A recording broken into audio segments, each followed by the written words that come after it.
أهل الشوط التاني غير أهل الشوط الأول تمامًا، للأسف كولر بدأ الشوط عك، عك، عك، عك، عك كروي لا متناهي. خالد عبد الفتاح مين ده اللي حضرتك بتلاعبه؟ خالد عبد الفتاح ده آخره يلعب في سموحة لو عرف يلعب في سموحة، لعيب لا بيجري لا بيشوط لا بيدافع لا بيهاجم لا بيلعب كور عكسية لا بيعمل أي حاجة خالص، بيجري بس وللأسف بيجري غلط كمان.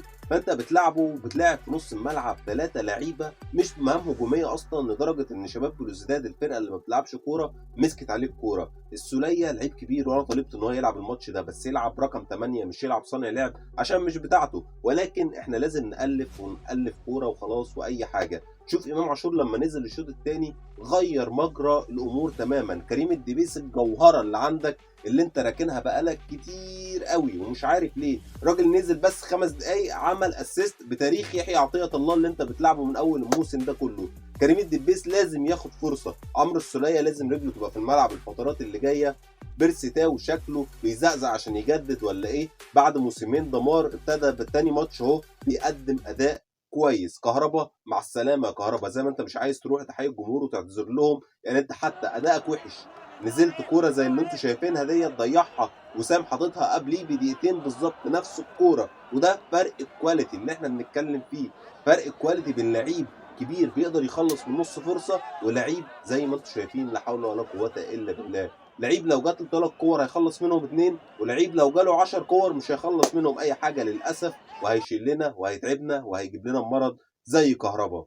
لحد امتى هنفضل نسترخص ونقعد لعيبه كسر في الفرقه زي كهربا وزي خالد عبد الفتاح وزي يحيى عطيه الله ومحدش يزعل مني في اللي انا بقوله، وزي لعيبه كتير موجودين في الفرقه دلوقتي لا يستحقوا ان هم يرتدوا اصلا تيشيرت النادي الاهلي. اللعيب اللي يغلط ومستواه ينزل فتره عادي مقبوله ومسموح، ممكن يحصل زي حسين الشحات مثلا، انما اللعيب اللي اصلا غاطس بقاله موسمين انا مستني منه ايه؟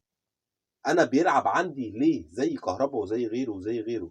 بس اهم حاجه ان الماتش خلص 6-1، فبقى فيه فوائد كتير قوي ان 6-1، وكمان السادس دخل بمين؟ باقدام ابننا امام عاشور. 6-1 النهارده بتفكرهم بالذكرى المؤلمه بيبو وبشير بيبو والجون، وكمان باقدام امام عاشور اللي وصل رساله مهمه جدا في اخر الماتش وراح احتفل مع محمد الشناوي.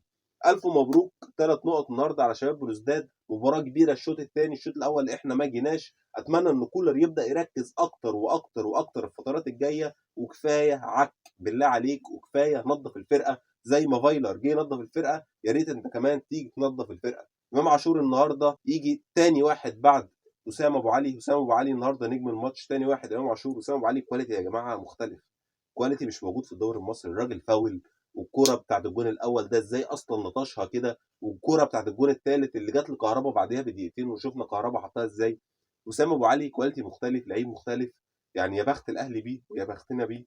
عمرو السوليه قدم ماتش كويس، اكرم توفيق من اقل ماتشاته النهارده. مروان عطيه بسم الله ما شاء الله عيني عليه برده دايما كويس. الشناوي زي الزفت بالكوره اللي هو دخلت فيه دي، انا ما اعرفش كوره سخنه ولا ايه يا شناوي. اشرف داري الحمد لله رجله ابتدت تدوس. كريم الدبيس كريم الدبيس كريم الدبيس لازم ياخد على يحيى عطيه الله. حرام الولد ده يمشي من الاهلي حتى لو على سبيل الاعاره، حرام اصلا ان هو يقعد دكه ليحيى عطيه الله.